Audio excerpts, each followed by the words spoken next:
ওই যে বেইলি রোডের কাচ্চি ভাই, কাচ্চি খাওয়ার জন্য 5 জন একই পরিবারের দুনিয়া থেকে বিদায় নিয়ে চলে গেল। ইতালিতে গ্রিন কার্ড পাইলো, গ্রিন কার্ড পাইয়া দেশে আসলো। আমগো ব্রাহ্মণবাড়িয়া সরাইল উপজেলায় বাড়ি। তার সন্তান সন্ততি লইয়া নিজের বিবিরে নিয়ে চলে যাবে ইটালি। ওখানে গ্রিন কার্ড পেয়ে গেল। কাচ্চি ভাইয়ে আগামী 1 সপ্তাহ পরে যাবে। কাচ্চি ভাইয়ে যায় কাচ্চি খাওয়ার জন্য অর্ডার দিয়ে দিল, কিন্তু জানে না আমি আরই আমার গ্রিন কার্ড নিয়ে ইটালি যেতে পারবো না, আমার এই গ্রিন কার্ড নিয়ে আমার বিবি যাইতে পারবে না। নিজের বড় মেয়েটাও দুনিয়া থেকে বিদায় নিল, নিজের মেজে মেয়েটাও দুনিয়া থেকে বিদায় নিল রে বাবা। একটা ছোট্ট বাচ্চা, ওই বাচ্চাটার নাম আব্দুল্লাহ, ও দুনিয়া থেকে বিদায় নিয়ে নিল। ওনার বিবিও দুনিয়া থেকে বিদায় নিল।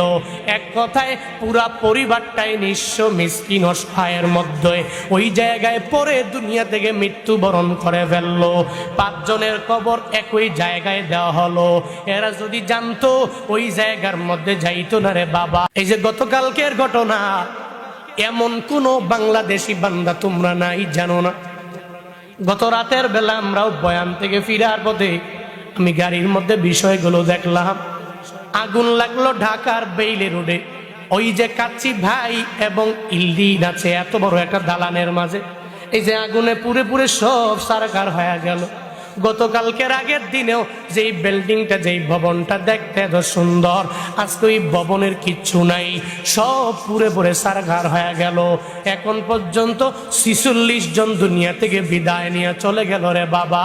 কেউ তো জানে না, যদি জানতো তাহলে যাইতো না কাচ্চি ভাইয়ে কাচ্চি খাওয়ার জন্য, তাহলে যাইতো না ইল্লিনে জুব্বা কেনার জন্য, তাহলে যাইতো না, বলতো আমি আজকে যাব না, সম্ভব হলে 1 মাস যাব না, 2 মাস পরে আমি যাব, কারণ যেখানে গেলে আমার মৃত্যু নিশ্চিত হয়ে যাবে ওই জায়গায় তো আমি যাইতে যাই না। কিন্তু এই বান্দারা জানে না ওখানে যাওয়ার পরে মরণ হয়ে যাবে। আল্লাহ পাক কোন সময় তোমার মরণ কোন জায়গার মধ্যে রেখে দেয় রে বাবা, ওই ব্যাপারে কেউ জানে না।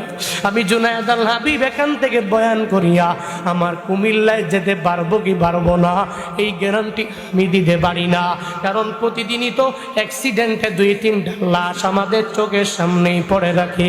বিভিন্ন জায়গায় গেলে আমরা দেখতে পাই ট্রাক পড়ে আছে, ওদিকে প্রাইভেট কার। এত পরিমাণ সংঘর্ষ হওয়ার কারণে অর্ধেক পর্যন্ত প্রাইভেট কার চলে আসলে সঙ্গে সঙ্গে ড্রাইভারের ড্যাশবোর্ডে দেখলাম পরে রইল, একটা লুঙ্গি দিয়ে ঢেকে ফেললো। এগুলা তো বান্দা আমরা সচরাচর প্রতিদিন প্রতি রাতের বেলা দেখলাম। ওর আল্লাহর বান্দারা, আমার মরণ কোন সময় হবে আমি জানি না, তোমার মরণ কোন সময় হবে তুমি জানো না, তো তোমার আমার মরণ কোন সময় হবে জানা নাই, আসেনি? কেউ জানে না, কোনো ডাক্তার বলতে পারবে না, কেউ পারবে না। তো এখন থেকেই তুমি ফজরের নামাজটা বা জামাতে পইরা এরপরে তুমি সূরা হাসর শেষ 3 আয়াত পড়ে নাও। তোমার মরণ যদি বিভিন্ন লাইনে মরণ হয়ে যায়, যদি অ্যাক্সিডেন্টে মরণ হয়ে যায়, যদি কোনোভাবে তোমার মরণ হয়ে যায়, যেভাবেই হোক না কেন তোমার মরণ স্বাভাবিক মরণ হবে না। আল্লাহ পাক শহীদি মরণ বলেই পরিগণিত করো।